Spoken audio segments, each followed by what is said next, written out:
Greetings, Dr. Wolfula here to present a very important special audio presentation that your ears cannot dare unlisten to. Does that make sense? Oh, it doesn't matter. Listen to this.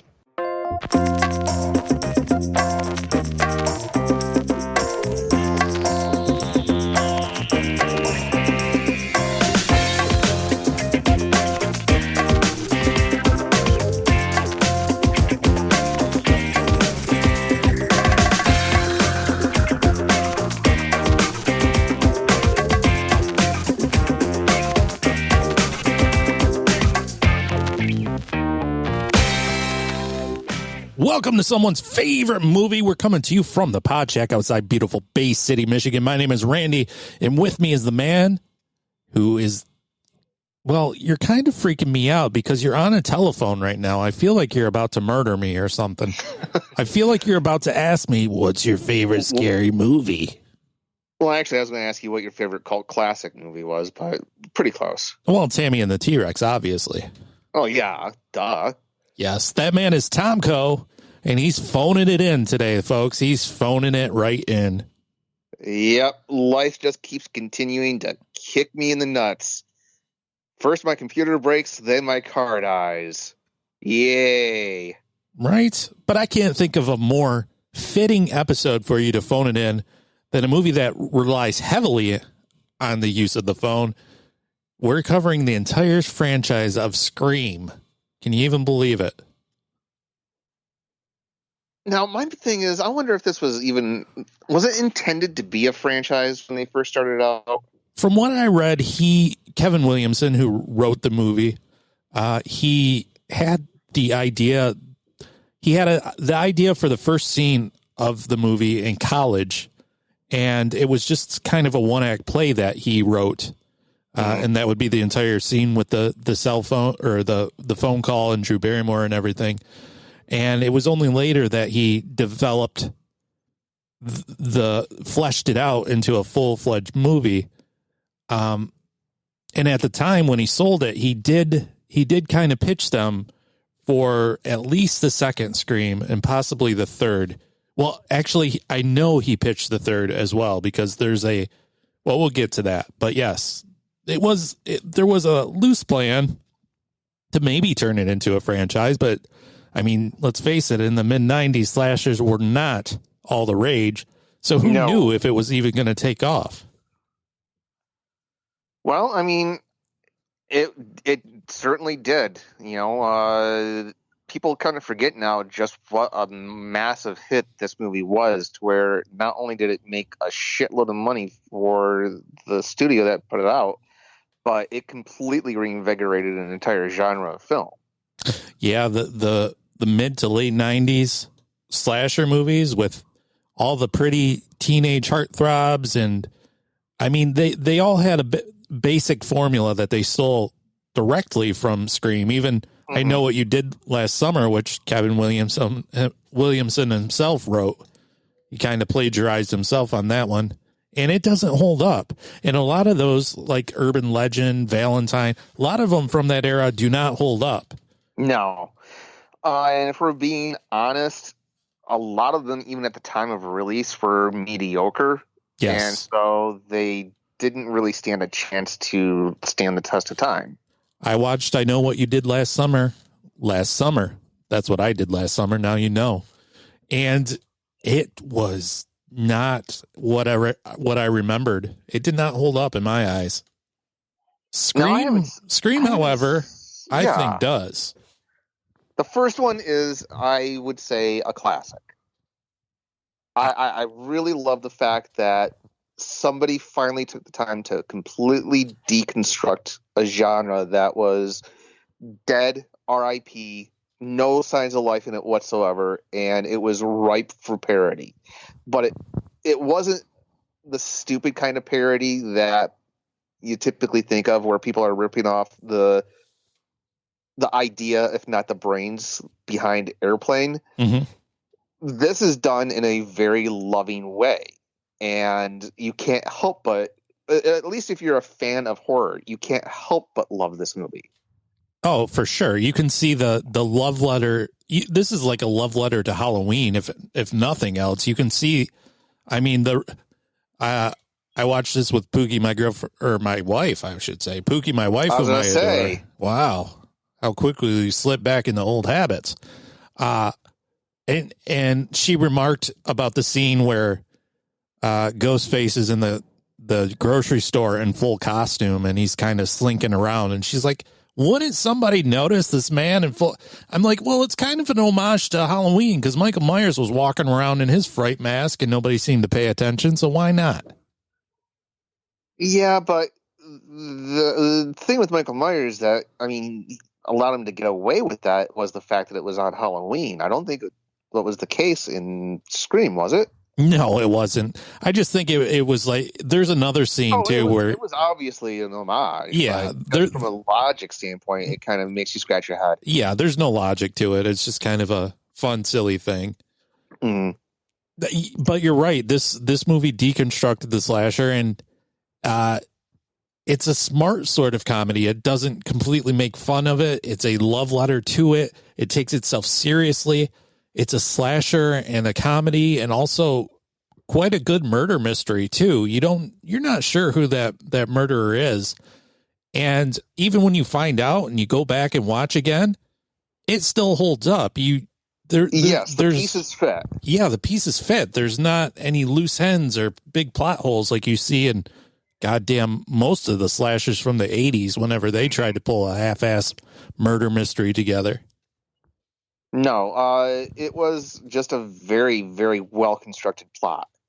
And also, I mean, maybe it's because the first time I saw this, it was like 4 months after I graduated, but the characters were fairly relatable. They're typical, Midwest teens. Yeah, and they actually talk and act like teens. That's what I appreciate about it. They actually seem genuine. No, the dialogue in the movie is great. The acting is great because even though a lot of it is played for laughs, the actors are always playing it dead seriously. Mm-hmm. And the only way I can really describe this film is clever. Yeah. I didn't appreciate at the time Matthew Lillard's performance in this movie, but watching it now, yes, I'm glad you mentioned him. He is a force in this movie all the way through. Yeah, how that guy hasn't had a bigger career than he has is beyond me. Between this and SLC Punk, the dude should have really landed way better roles. Yeah, he deserved better than Shaggy and Scooby-Doo. Well, I wouldn't say that that's necessarily a bad thing because he looks like he has a lot of fun in that role, but he should have gotten something where he could really sink his teeth into the meat of the character. Yeah, this movie was based, when Kevin Williamson wrote it, he wrote it around one line that he had written. Movies don't create psychos, movies make psychos more creative. He said that was the line that I had written on a note card and taped to my wall, and the whole movie was written toward that line. It came out of me watching Bob Dole, who at the time was screaming about the violence in cinema, and he was going after Quentin Tarantino for that Woody Harrelson, Juliette Lewis movie, which is Natural Born Killers. Articles were being written on violence in cinema, and at the time, there were no studies that really leaned into his theory. So I wanted to answer that in my secret little way. I don't know if I did it or not, but at the end of the day, I thought it was a great line. Oh, it is. Absolutely is. Uh-huh.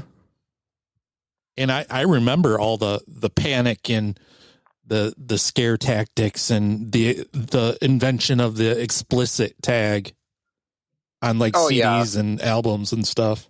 Well, there's always been some kind of boogeyman to explain why some youths are assholes. Sure, in the 50s, it was comics. Comic books. Yeah, of all things. It was rock music. Then it was, movies and television, video games. No, Pete Best, summed it up. Not Pete Best, Jesus. Pete Townsend summed it up best when he said, listen, maybe some people are just assholes and they're going to be assholes no matter what they're exposed to. All this is an excuse for us not to ask the more pertinent questions, I think. Yeah, I agree with that. The cast in this movie is great, I think. Well, I mentioned Matthew Lillard, Nev Campbell, who was starring in a sitcom on Fox called Party of Five. No, that was no sitcom. That was a precursor to everything you're seeing on the CW. Yeah, you're right. It was. I don't know why I called it a sitcom. It's about as ridiculous Because as a it's sitcom. laughably bad. Yeah, 100%. I don't know. If you added a laugh track, somebody should add a laugh track to Party of Five and see how hilarious it becomes then. You know, that would be really a cool experiment, because I've seen clips where they'll take the laugh track out of Friends and they'll point out just how creepy the characters are. Yeah, I could see that. Yeah, I would love to. If I had any kind of video editing skill, I would definitely do that. I don't know why the cast of Party of Five was poached for Scream Queens, but you know, Nev from this one and for this one, and Jennifer Love Hewitt for the I Know What You Did Last Summer series. Because they were young and beautiful at the time. Oh, you horny devil, you. It's true. Sex sells. What do you mean at the time? They're still beautiful. Well, okay, but they were fresh faces at the time. Let's put it that way. That's true. I'll give you that. Also in this movie, playing Billy Loomis is Skeet Ulrich, who also starred with Nev Campbell this very same year in another movie called The Craft. Holy shit, I forgot he was in The Craft. Yeah, that movie is not good. I don't think it holds up anyways. I just watched it recently, and boy. I haven't seen it since high school. Yeah. So I can't comment on it. I have fond memories of it, but maybe I should stay away from that movie and just kind of hold on to my memories now. I would probably, this was the first time I saw it, so I had none of the nostalgia surrounding it. So I don't know. It wasn't my cup of tea, but I could see, I guess, how some, especially young ladies who grew up watching it, I can see how they would love it. But me, Now, do you remember the hype that was surrounding this movie after its release? I was really trying to remember what I was doing and where I was and the first time I saw this movie, and I just couldn't. So no, I do not remember the hype. The reason why I ask is, for a good year or so, everybody was predicting that Skeet Ulrich was going to be this massive star. Okay. He had some fairly decent acting chops, and again, let's face it, he was a very, very attractive young man. Mm-hmm. And he just kind of went and again, he should have been a bigger star than he was. I don't want to say that he didn't go anywhere, because I'm assuming that he's doing okay for himself. But after his very small role in As Good as It Gets, I don't think I've seen him in anything. I guess he was in Law and Order for a little bit. You know what? I take it back. I have seen him in one other thing, and that was in the South Park movie. Okay. For whatever reason, Satan and Saddam Hussein had his portrait hanging over their bed. Sure. Why not? Yeah. I guess, Tomko, since you already poo-pooed on the CW earlier, you don't watch Riverdale because he is Jughead's father in that show. Well, good for him. Good for him. He also, mild spoiler, makes an appearance in the new Scream movie. Hey. And I'm going to leave it at that. A very effective appearance in the new Scream, I should say. Well, I'm glad to see he's eating. He's still eating. He's still doing well. I'm glad he's taking care of himself. He seems to be doing all right. I've been wondering about Skeet these last 2 decades. Yeah, we've got Rose McGowan in this. We've got Jamie Kennedy, who, let's face it, arguably steals almost every scene he's in. Jamie Kennedy is great in this. He really, really is. This is his role. This is his character. I mean, at one time, Jamie Kennedy was the patron saint of Miserable Retail Slave, my other podcast, because we started talking about him and he liked one of our posts on Facebook or something. And I was like, oh, Jamie Kennedy, we forgive you for Malibu's Most Wanted. Well, didn't he have a show like the Jamie Kennedy Experience or Yeah. Experiment or something like that? Yeah, he did. Yeah. Now that you mention I it. mean, he was really big for a while. Mm-hmm. Yep. I would actually argue he may have had the biggest post-Scream career. God, now that you lay it out there, you might be right. Yeah. I mean, I never thought about it, but I think that might be the case. Yeah. Well, I mean, other than Courtney Cox, I guess. I don't know. Because, yeah, she was still riding high on Friends, but I can't really think of anything that she's done. Maybe it's just ignorance on my part, but she hasn't had anything really strike it rich since Friends, has she? She had a sitcom for a bit. I keep saying sitcom. It wasn't a sitcom. She had another show for a little bit. Mm-hmm. I don't know. You're probably right, though. We've got David Arquette. Again, he did. I would almost say that he did such a good job in this movie that it may have hampered him a little bit because he was being geared to be a leading man. But because of the success of this movie, he kind of got pigeonholed into a goofy sidekick role. Yeah, he's definitely the goofy, kind of quirky guy in every role he plays after this, it seems like. Which is a shame because he's actually a really good actor. Mm-hmm. Yeah, 100%. I mean, this cast is just really good, and they really come together and give a great performance. You get lost in it, and one of the most important parts of casting in this movie, I think, is Drew Barrymore, because that beginning scene is so brutal and so tense and just so perfect for a horror movie that it really sets it up for what you're about to see. Now, one of the things that I think is just great about this opening is you can clearly tell that it's a love letter to slashers from every decade, because this is pure psycho. Mm-hmm. Yep. You know, they take a very well-known actor. Drew Barrymore was at the top of her game at this point in 1996. And the advertisements make it look like she's probably going to be the star of this movie, and they kill her in the opening fucking scene. Yeah. In a very brutal fashion. There's no punches pulled.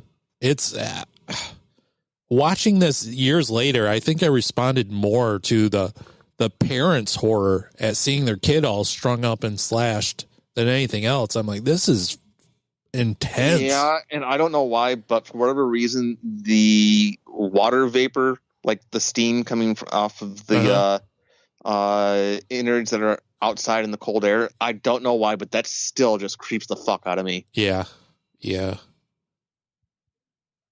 But no, I mean, it was definitely shocking at the time. Very, very effective. Because even in the home video releases, when it first came out, she was still front and center on the cover art to make it look like she was a much bigger part of the movie than she was. Mm-hmm.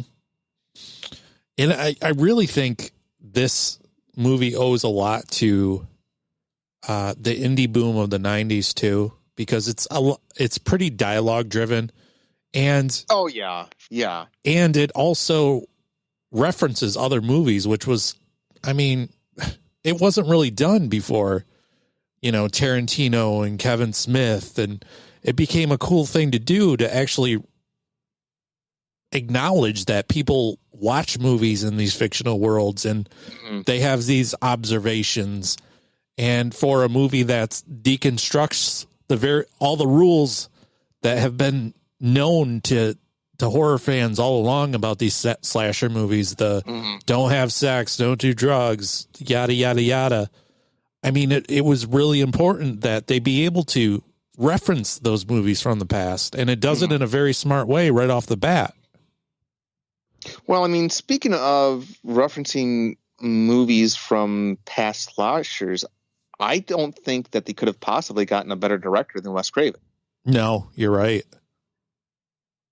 This is 2 years after his last Nightmare on Elm Street movie. And as well remembered as that movie is, it really didn't do a whole lot at the box office. And I don't think he had a whole lot of career prospects at this point, did he? He did not. And he was initially hesitant to even take this role because he kind of wanted to get out of the horror ghetto, which he kind of found himself in, and maybe branch out because his last attempts weren't landing like they used to.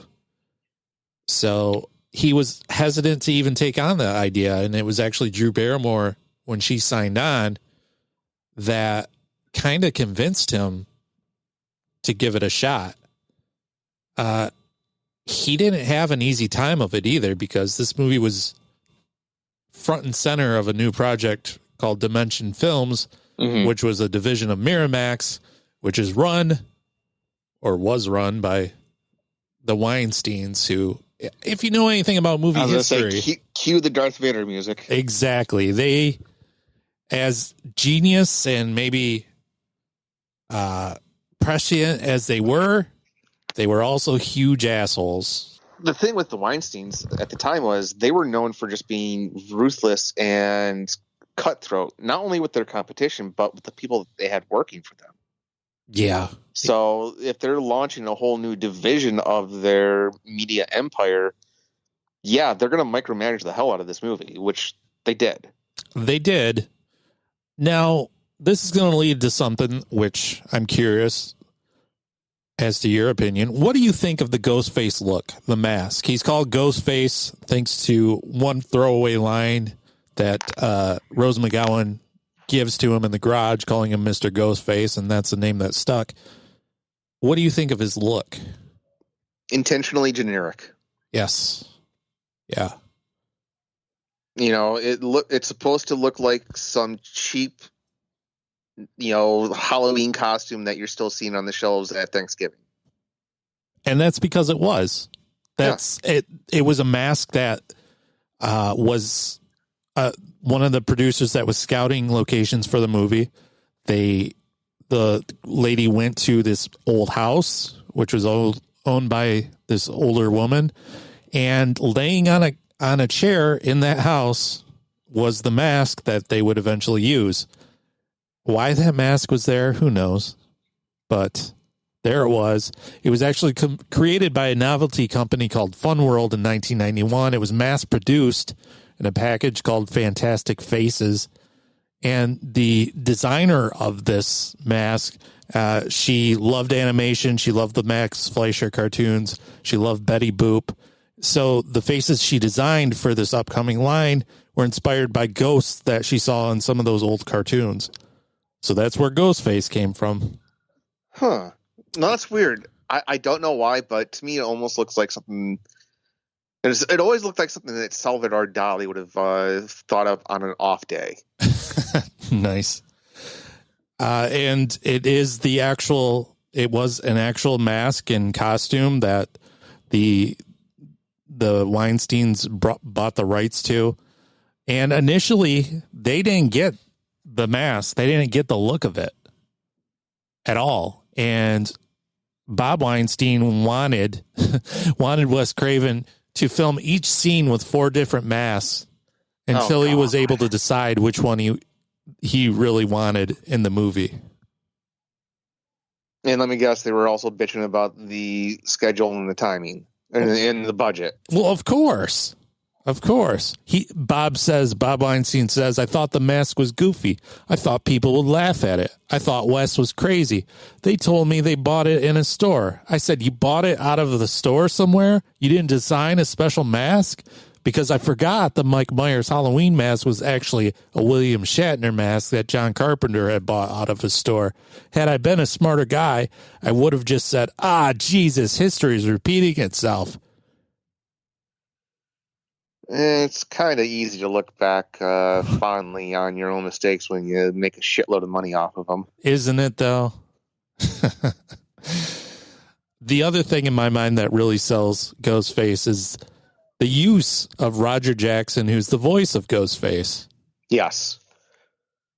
They give the killer a character that's completely different from whoever the killer may actually be. it's a whole separate performance, and that's wonderful. Well, that, and I thought that the way they explained it with like the voice box was just well handled. Mm-hmm. Yeah. And they actually would film scenes with Roger Jackson in another room on set, and they would tap into a live phone, and the actor would be talking to Roger Jackson on the phone, but they never saw him. They didn't know where he was. They never met him, but they just knew he was around somewhere, which is kind of great. And, I have no idea what this guy looks like. I kind of want to keep it that way. Yeah, I don't either. But it's part of the beauty of the role, I think. Mm-hmm. It's an iconic performance, and nobody knows what he looks like, and even fewer people probably know his name. So now, what else is there to say about this movie other than the fact that it was a game changer? It's a classic. Is there anything negative that you can think of about this movie?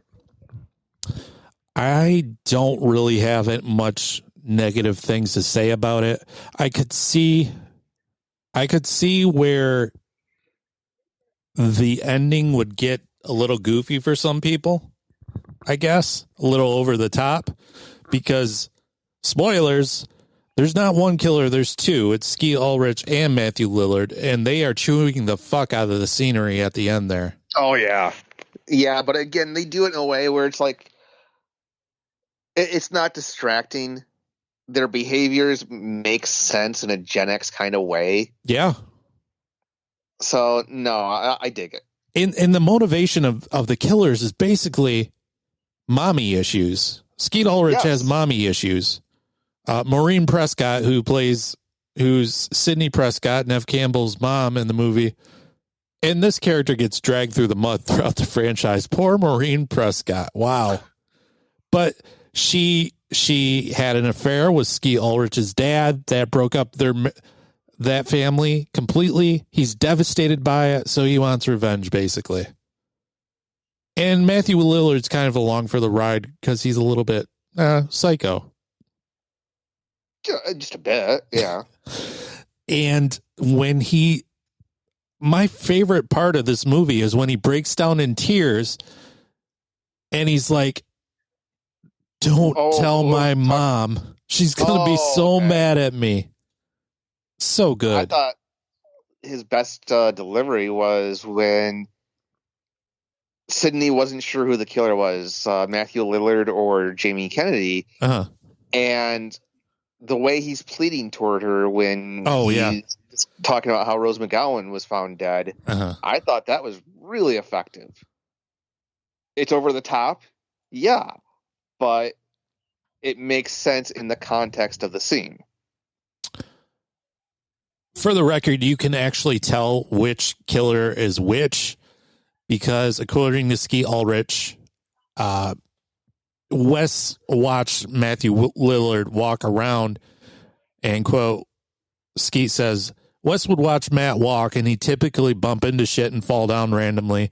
It led him to make Ghostface a little more clumsy. You could tell which people Stu killed. Because Ghostface gets the shit kicked out of him in this movie. He's not some formidable Jason Voorhees unstoppable force. He gets the shit beat out of him. So the clumsier scenes are supposed to be the Stu character. I never knew that. Yeah, kind of interesting. Also, I mean, I've seen this movie so many times. There is a scene in because the last confrontation happens in Stu's house, and Sidney Prescott does not know that Stu's actually one of the killers. Apparently, when they're running through some of the rooms, they run through Stu's room or the attic or something, and there's a bunch of dismembered dolls hanging from the ceiling. And Jesus. Yeah, I never noticed that before, but there's screenshots all over the place of it. It's nice little detail. That, you know what? I'm going to have to look for those. I've never noticed that. Yeah, it's pretty cool. But this, all in all, this is a great movie. This is a Stone Cold classic, I think. Mm-hmm. No, it holds up like a champ. And then we got 2 through 4. Well, initially, So this is where the conversation about Matthew Lillard's career comes in. Initially, the plan was for Stu to come back as the killer in Scream 3. Matthew Lillard claims he signed a contract to reprise his role in Scream 3. And I think I've heard this. And he was going to come back and be the killer, and it just kind of fell through. There's actually, if you look carefully, there's a Matthew Lillard cameo in one of the party scenes in this one, in Scream 2. Okay. So that would have been, this Stu character just kind of stalking and scoping out the situation, but nothing ever came of it. No, I mean, I really don't have a lot to say about the other movies in this franchise. A, because they're genuinely forgettable. I've tried to like these movies. I went and saw them opening weekend for each installment prior to this most recent one. I went into them expecting to have a good time, wanting to really like the movies. But the problem I have with them is the characters are not as relatable or well written. And just because you point out cliches of a genre does not give you excuse to endlessly repeat those cliches. Yeah, I get that. I do like Scream 2 quite a bit. Obviously not as much as the first, but I feel like the character of Gale Weathers and Dewey, played by Courtney Cox and David Arquette, I think they really... Yeah, there is definitely a genuine chemistry between those two. I'd say that is probably the highlight of the movie. Yeah, there's a lot of cringe in this movie. There's Jerry O'Connell dancing on a table in a dorm diner. That's Sarah Michelle Gellar is the movie buff in this movie. The hot chick that knows about movies, which we would see again in Scream 4. Well, I mean, it just felt like they were already settling into a holding pattern where they kept repeating a lot of the same things from the first movie. The wife put it perfectly. I was watching Scream 4 and she walked into the living room. She's like, "Oh, is this the one where someone's trying to kill Sydney?" "Oh, no, wait, this is another one where somebody's trying to kill Sydney because of her mom." Touche. And even though I saw those movies, even though I've had copies of those movies in various formats throughout the years, I didn't remember a goddamn thing about 3 and 4, and I only remembered like the skeleton of the plot for the second one. Yeah, I could see how it could be somewhat forgettable. It's not as groundbreaking as the first. How could it be? The ground was already broke. I mean, you're just... Well, they felt like they had to have some kind of two-killer twist, but where all of the pieces fit together in that first one, it felt very forced in the subsequent movies. Yeah, so the killer in this movie, it was even more convoluted initially. Well, yeah, didn't they have to completely scrap the entire shooting script because of early internet leaks? Yep, this is the first time the internet fucked a movie over. Early versions of the script was leaked to the internet, revealing the killer. Williamson kind of denied that and said, no, that wasn't the case, but I don't know. But it sounds like something you would say to save face. Absolutely. In the draft that leaked, apparently there was 4 different killers. Like, that would have been better. You think so? Yes, because I don't know. How many connections to killers can Sidney Prescott possibly have? Yeah, that's true. Well, I mean, in this one, the killers would have been Derek, who was Jerry O'Connell, Haley, her best friend, Cotton Weary, who's Liev Schreiber, which, okay. I completely forgot that dude was in the Scream movies. Oh, yeah, he's Cotton Weary. He's the man that Sidney Prescott framed for having an affair with her mom, and she said that he's the one that killed her, and he's wrongly imprisoned. And in this one, he's got a bone to pick with her. He just wants a goddamn exclusive interview with, I don't know, Diane Sawyer or somebody, and he wants to cash in on his wrongful imprisonment. Which is a very 90s attitude. Sure. And also, also the fourth killer would have been Mrs. Loomis, who indeed was one of the killers, as played by Laurie Metcalf. I don't know. That, to me, that reveal almost single-handedly derailed the entire franchise. Because it felt so out of nowhere. Yeah, here's the problem I have with it. Laurie Metcalf's character she's playing the role of a reporter who's kind of obsessed with Gale Weathers, and she's always at the scene of all these crimes, covering it and stuff. It seems to me that eventually Sydney would get a glimpse of this woman, because when she sees her, she knows exactly who it is, despite the fact that she's apparently lost a lot of weight and whatever else. She knows who it is. So it would seem to me that, I don't know, that would be a bit risky, right? You would think so. This might also be a matter of Kevin Williamson spreading himself thin, because at this time Dawson's Creek was getting rolling. He wrote I Know What You Did Last Summer. I think he wrote The Faculty. It definitely ruined Scream 3, which he was taken completely off of because of legal troubles. He didn't want the movie to be made. They wanted it to be made. He had a right for it not to be made, apparently, in his contract. They wanted to make it anyways. He had all these things going on, including a rewrite on Halloween H2O. He had Dawson's Creek. This might have been a victim of just working too much.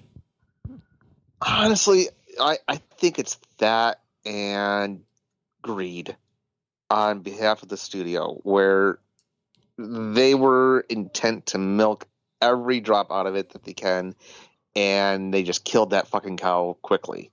Well, I can't say quickly. It's been around for 20 years. They killed it in slow motion, where you just want them to put it down. Yeah. It was a pretty quick turnaround on this movie, too. Yeah. Wasn't it like a year? It was a year that they greenlit it in the spring of 97, and it was going to be out later that year. It's a pretty quick turnaround. Yeah. And honestly, it shows. Yeah. I mean, even if you have a vague idea of what you want to do in this movie, I mean, that's not enough time. No. And then to have to go back and completely redo the script after the leak. Yeah. Yeah, this movie was doomed from the get-go. Yeah. I do like the fact that Neve Campbell's character becomes more and more of a badass. Yeah, it's definitely following in the Linda Hamilton tradition. And let's face it, that's a hell of a lot more interesting a character than to see somebody traumatized who can't function. But no, it's definitely, it's great to see the final girl not be a victim. Somebody who has control and agency, who isn't just going to lay down and die or scream and run. Yeah. It's best summed up in this movie where Timothy Olyphant's character has her at gunpoint, and Neve Campbell looks right at him and says, "There's one thing you're forgetting about Billy Loomis. I fucking killed him." It's great. Yeah, I mean, there's a little bit of nice moments in here, but I don't think it's enough to basically overlook all of the faults in this movie. But at least it didn't have Jay and Silent Bob in it. I mean, so Scream 3 is a mess. Yes. And as a huge Kevin Smith fan, Kevin Smith is one of the reasons I got into movies in college again, because I didn't watch movies for a long time. But one of the reasons I got into movies again was Kevin Smith. And it was the idea of the fact that all of his movies were connected. Characters from movies were related and interacted, and Jay and Silent Bob were the through line. And that fascinated the comic book fan in me, who was loving like all these crossovers and this character related to that character. And so when I heard that Jay and Silent Bob were in Scream 3, I was so fucking excited. So excited. So you knew about this ahead of time. I didn't know about it until I was in the fucking theater. And I'm just sitting there turning to my wife. I'm like, what the fuck is going on here? I didn't see it in the theater. I think, now that I think about it, I think Scream 3 might have been the first Scream that I saw.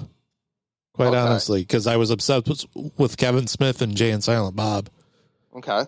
But watching it now, whoa, that really takes you out of the movie when they show up. Yeah, there's no reason for it other than Wes Craven kind of wanting to return the favor of having Kevin Smith in his movie the way that, Kevin Smith had him in Jay and Silent Bob Strikes Back. Yeah, wasn't he filming like Scream 3 and Jay and Silent Bob Strike Back or something? Yeah, and they were even making fun of the franchise with how ridiculous it was. Yeah. Where the killer was an orangutan. I do remember that now. I guess we forgot to mention the opening scene of Scream 2 where the Scream... Stab, where it gets extra meta. Gail Weathers had written a book about what happened in Woodsboro in the first movie, and it gets turned into a movie called Stab. And there's a bunch of... turns into a franchise. Which turns into a franchise. And that through line continues in the newest Scream even. But what did you think of that opening scene? Because that's quite an opening scene as well. I have to admit, that was kind of a highlight of the movie, but only because I was watching it in a movie theater in Saginaw. Okay. That had a very active and participating audience. Oh. So that scene was fun to kind of sit and just people watch. Okay. I like that. I mean, it's still kind of stupid. It is, but it was fun. It is fun and also stupid. It's, if you're not familiar, Jada Pinkett Smith and Omar Epps, I think. I don't know. Yeah. Anytime I get to see, a Will Smith family member die on screen, oh, I'm a happy. No, I am well known for my hatred of Will Smith. That's fair, I guess. They're attending a premiere of the new Stab movie. The entire theater is filled with Ghostface, people and cosplaying as Ghostface with knives and everything. And there's a murder and that happens, and Jada Pinkett Smith gets murdered for no damn good reason at all, really. She's Jada Pinkett Smith. Yeah, and she fucking falls through the screen. It's this big thing. It's pretty ridiculous. But not as ridiculous as Scream 3. No. This, I don't know. By this point, you could tell it was just a payday for everyone involved. Scream 3 jumps the shark hard. Yeah. You could tell that they ran out of things that they wanted to say about the slasher genre. And so they're just coasting on their past laurels. And honestly, you could tell that Kevin Williamson wasn't writing this movie because the characters are off. They become parodies of themselves. Dewey is such an ineffectual doofus in this movie.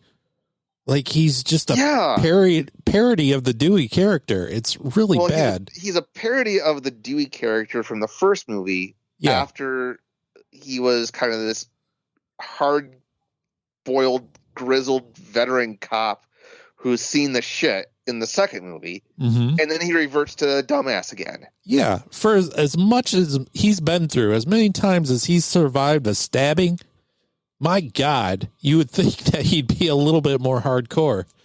Yeah, you'd think so. Yeah.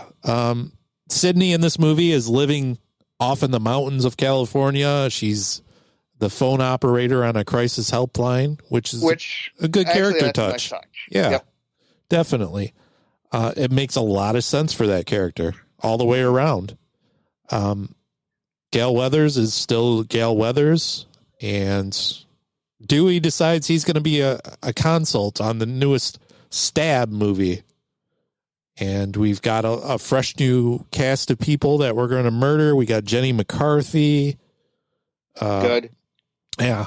Well, who else? We got Patrick Warburton. Who else?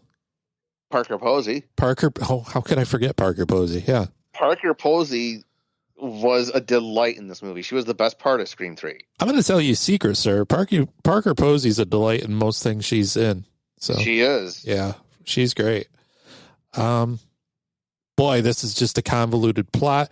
Also, I will say that it's extra icky when you watch this movie and you think that somebody knew a whole lot about something else when you consider everything that came out about Harvey Weinstein. Yeah, the Lance Henriksen character, absolutely. Yeah, so in this movie, we find out that Sydney's mom had run away to Hollywood in the 70s to become sort of an actress, and she kind of was forced against her will to have sex and to become an actress and all sorts of nasty stuff.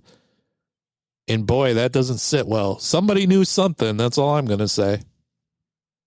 You know, after a while, wouldn't you figure Sydney or her father or some concerned citizen would do some investigating to see exactly how many people, Sydney's mom wronged? For real. Like, God, what did my mom do? Exactly. Jeez, she's just an endless source of trouble in my life. Everyone wants to kill me because of my mom. Because she just wanted, she just wanted to act and have sex with, other people's husbands. Yeah, I mean, come on. It's not fair to me. It's not. No, I mean, this movie was just, it was a chore to sit through. It's my least favorite movie for sure. So the killer in this movie is the brother that Sydney never knew she had, who's become a director, who's actually directing one of the Stab movies. And you come to find out that he's the big bad of the whole franchise. He pretty much set up everything. He gave Stu the camera footage that he filmed himself of Sydney's mom having an affair with Billy's dad. And that set the whole franchise in motion. He's the one behind the scenes. He clued in Mrs. Loomis apparently about everything. And I guess there's a deleted scene or deleted ending in Scream 2 in which you see a third person in the Ghostface outfit, and that was supposed to be him or Stu. But either way. Well, I mean, for the same reason why I hated the Mrs. Loomis review, I think I may have hated this one even more. Oh, 100%. This one is not earned. It's, you sort of buy, I guess, the mom being pissed off and having a vendetta, but this is just so convoluted. Yeah. To where I don't know, this movie just gives zero shits. And not in an awesome, I'm going to do what I want sort of way. It's just like, okay, pay me. It's the Job Squad of slasher movies. Yeah. Patrick Dempsey is in this movie for some reason. He doesn't do much.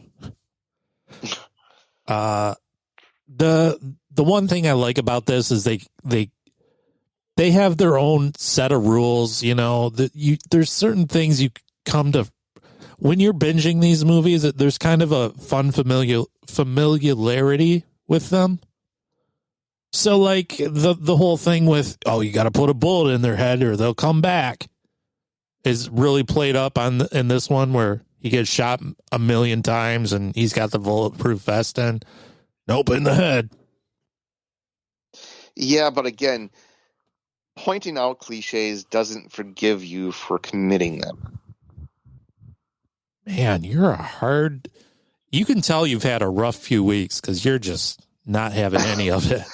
It's because I loved that first movie so much. Yeah, that's fair. I adore the absolute hell out of that movie. And so I came into each one of these with expectations of enjoying it. Maybe not to the level of that first one, but I at least want it to be have some kind of silver lining. Because say what you will about some of those Halloween movies and some of the Texas Chainsaw movies, even a lot of the bad ones had something that I could enjoy. You know, whether it's Bill Moseley just chewing up the scenery like a beaver at a dam, or you know, something like that. These movies don't have anything like that for me. Yeah. I mean, the first one still holds up. It does. It is a great movie. I would put it up there with any of the classics, whether it's Halloween, Nightmare on Elm Street, any of those. It definitely stands shoulder to shoulder with them. But where those other franchises had some bad movies, had some good movies, I didn't find anything to really latch onto with the sequels for Scream. Yeah, I guess I could see that because while I enjoyed the second one, it doesn't really hold up. And the third one definitely doesn't. No. And I know you hate Scream 4. It felt like too little, too late. It just felt like, this is going to sound really harsh, and I hate to sound like an asshole, but I'm going to be an asshole. It seems like people who should have had bigger careers are falling back on their cash cow by the time they get to Scream 4. Yeah, it's curious to me that the same cast keep coming back. I guess that makes it unique also in slasher movies, because obviously that's usually not the case. Well, yeah, I mean, with the exception of people like Johnny Depp, yeah, most of the people who get their start in slashers disown them. Mm-hmm. Not so with the cast of Scream. No. And I'm going to say that a lot of it might have been Wes Craven holding it together. Sadly, Scream 4 was his last movie. Mm-hmm. Was it a fitting end, Tomko? No, absolutely not. Not for the guy that gave us Hills Have Eyes, Last House on the Left, any of his great movies. This was not a good way to go out. You know, it doesn't take away from any of his past works, but it's like, too bad he didn't stick the landing, you know? I guess I can appreciate what they were going for in this movie, where they're trying to set up a new, younger cast and kind of take the focus away from Sydney and company. And for the most part, that younger cast is just kind of bleh. Other than Hayden Panettiere's Kirby character, which I enjoy quite a bit, and a lot of people do. Mm-hmm. The rest of them are kind of forgettable. Yeah. Again, I saw this movie opening weekend. I bought it on Blu-ray. I bought it on digital because it was part of a package deal. Didn't remember a goddamn thing about it until I sat down and rewatched it. Yeah. It's hard for me to really point a finger on where this one went wrong. There's some stuff I like in it. There's some stuff I don't. I feel like the kills in this one are pretty brutal, which is a return to the first. Yeah, because let's face it, they definitely toned it down in the second and third installments. Yeah. Except for maybe some language here and there, they could have almost gotten away with PG-13s on those two. Yeah, that scene where Emma Roberts' character and Kirby are in her bedroom watching their best friend next door get murdered in the that bedroom was just as brutal as anything out of that first one. Yeah, but at the same time, you're like, all right, we know Ghostface isn't the invincible Jason Voorhees, but at this point, it kind of feels like that Neve Campbell is. Yes. And I don't know if that's a good thing or a bad thing, but you just never expect her to die. It does make her a lot less relatable than she was in that first movie. Yes.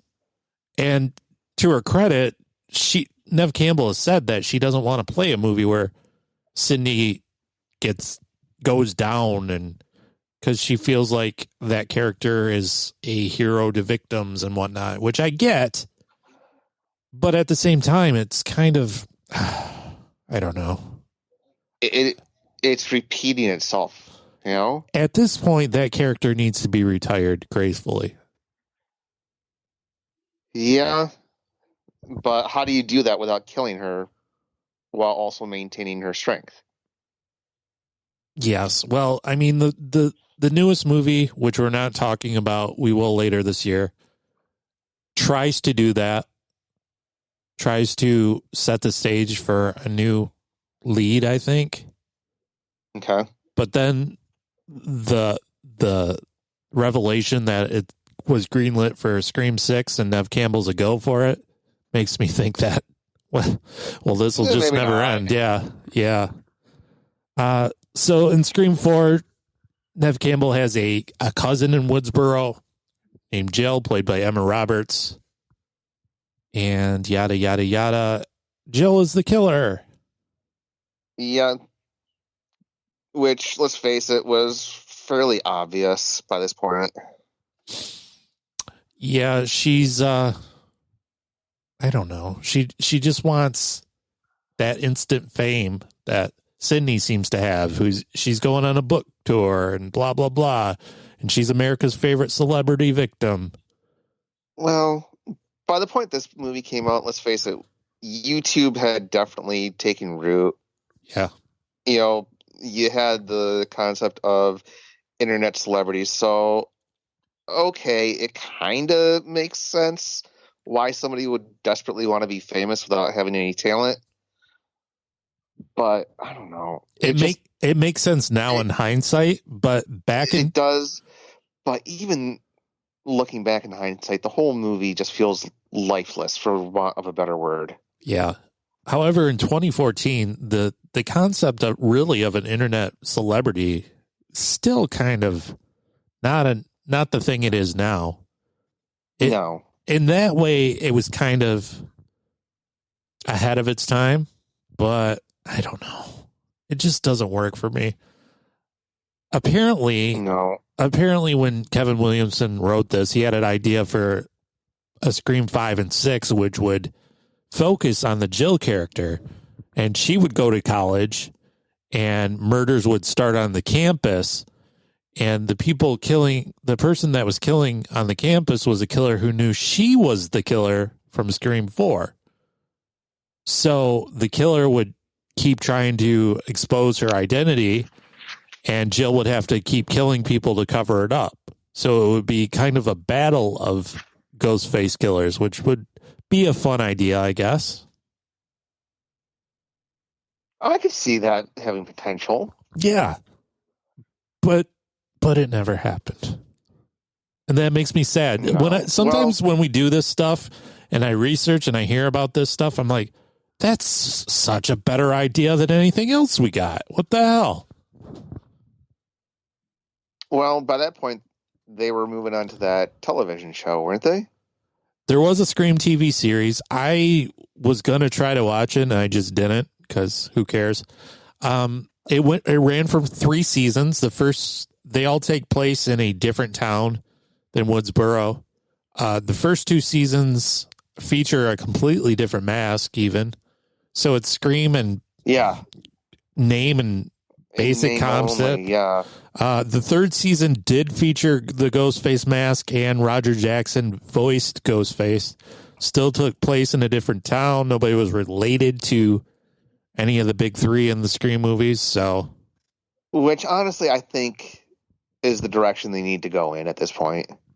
Yeah, I agree with that. God, I have a comment to make, but we're not talking about Scream 5. We will save that. Fair enough. Yeah. There's so much to say, but we'll leave it at that. Dear listener, you tell us what you think of the Scream movies. You've heard us talk. We want to hear what you say. I know that they have obviously some diehard fans, and I'm not approaching this conversation with scorn as much as I am disappointed. You didn't make me mad, Wes. You just disappointed me because I know you could do so much better. And I know I was hard on these movies, a lot of them, but I'm a huge fan. Me and the wife, we binged this entire franchise twice in the last 6 months. So, damn. Yeah, we're fans. We did it in a weekend both times. There's shit to hate about some of them, but I mean, there's shit to hate about a lot of movies. So, well, yeah, I mean, these aren't absolute train wrecks, but they could and should have been so much smarter and better than what they turned out to be. Yeah. So, all right, what are we going to talk about next, sir? I mean, I think you brought it up, but we're going to talk about a movie called Crime Wave, right? Yes, that has been on our radar for a long, long time. It has. I'm going to go out on the record and say it's the most important movie in Sam Raimi's career. Ooh, that's bold. I have an argument that I'm going to present to you. I can't wait for that. We're also going to, at some point, cover the most recent Texas Chainsaw movie in a little mini episode. And after that, we're going to cover something that's been on my master list for, I don't know, the very beginning of this podcast, but God damn it, now's the time to do it. It's a movie called Repo Man, Tomko. You know, I've always meant to watch that movie, but I've never gotten around to it. Awesome. I can't wait for that.